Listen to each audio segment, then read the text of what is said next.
So guys अभी मैं तो निकल गया, लेकिन मेरी फैमिली वहाँ पर ही है, तो मुझे भावनगर जाने, क्योंकि अभी आईटीआई एक दो दिन में खुलने वाला है। तो मैं मेरी बुआ के लड़के के साथ निकल गया उसके गांव, मतलब कि मेरी बुआ के गांव, वहाँ से मैं चला जाऊँगा भावनगर। तो देखते हैं, अभी यहाँ से बहुत दूर है, मतलब कि 150 किलोमीटर थे।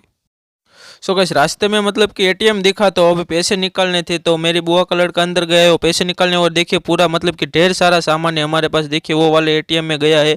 वेफर भी ले जानी, और मोटर भी, और बहुत दो मतलब कि बैग भी है बड़े बड़े वाले। तो अभी देखते हैं क्या होता है, और अभी आगे भी बढ़ना है, तो अभी यहाँ से चलते हैं सीधा आगे।